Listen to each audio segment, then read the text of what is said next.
Yeah, hi there. These comments are for CACF.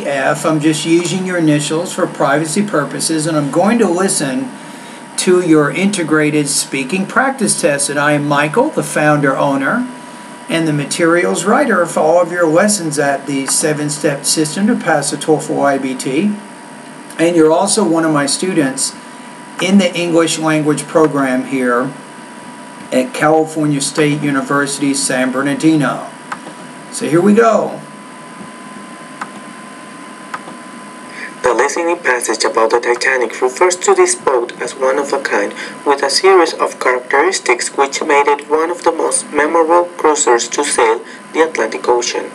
The series of events in its tragic ending, as mentioned in the lecture, began with boat control relayed from Captain Smith to the first officer at 9 p.m.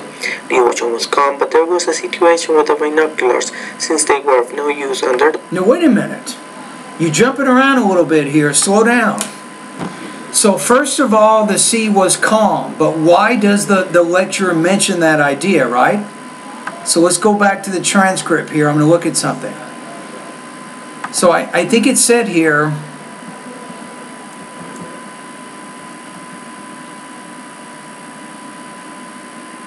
okay, so it says here, the sea was calm and the sky was bright, but the air was chilly. Now the other point that it's saying is, it would, because the sea was calm and there were icebergs in the water, with no waves breaking at the base of the icebergs would be virtually impossible to spot. So you have to more completely, I think, explain that idea. That helps make the connection back to why this was an important event.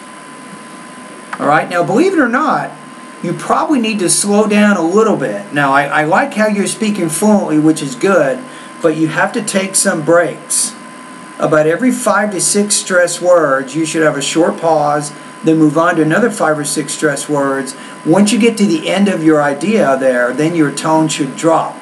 So I want you to take a look at pronunciation lessons 41 through 44, and that'll give you some ideas on how you can improve your pausing and your pacing a little bit with your speaking. Bonus slide. Next, by 11 o'clock, the California station sent a warning to the ship as it was entering to a zone blocked with icebergs, but this advice was discharged by Officer Phillips. After that, around... How about discharged? So this advice was ignored by the officer. Probably even better to say that. 11:40, they realized imminent impact with one of these colossal formations.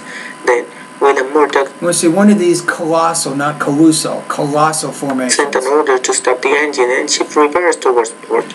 Nevertheless, the Titanic and the iceberg collided by side, causing small... Now, right as you're saying this, right here, there's an idea in the lecture that says that the ship was traveling at 22.5 knots, which is pretty fast for a big ship like that. So how does that connect with what you're saying right now? So what if you said this? You might want to say, because the ship was traveling so quickly at 22.5 knots per hour, by the time they saw the iceberg, it was too late.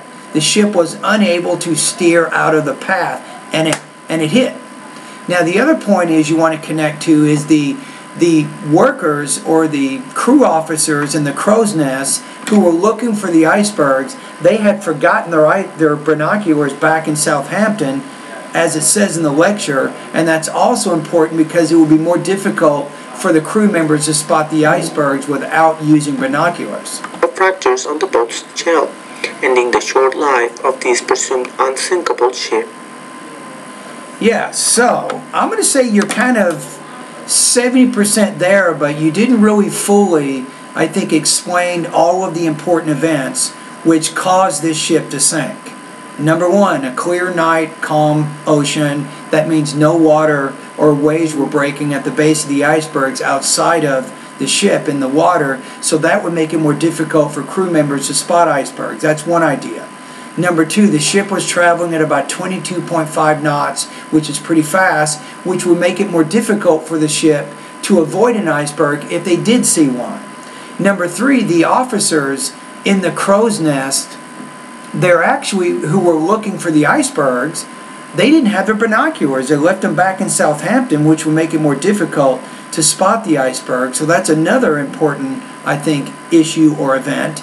And the last thing that you probably want to mention, you did mention this, is they ignored, I think you said discharge, which is not the right word, but I would certainly say that the crew members and the captain ignored ice warnings from California, who told them that they should probably either slow down or stop for the night.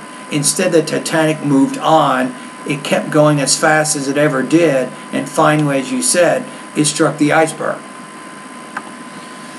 Okay, so here, in terms of your grade, I think, let's take a look at it. So I think you have very good control, I think, for the most part, of both your grammar and your vocabulary, so you don't have any major problems there. Delivery, you're having some problems with what I call thought groups and blending. So you can go to pronunciation lessons 41 through 44. You can learn more about that and how to improve your thought groups and your blending. So that's definitely something you can work on.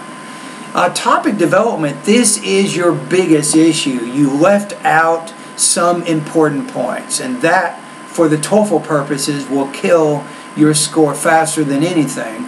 So you really have to make sure that you focus your response or your summary around the most important events that you think focus or answer the question. So your score here, I'm going to put you at about 2.3 out of 4. That puts you at about 18 points out of 30. Now, if you take a look at the syllabus for this class, if you go to the syllabus to page 9, you can figure out how I'm going to give you a grade right now.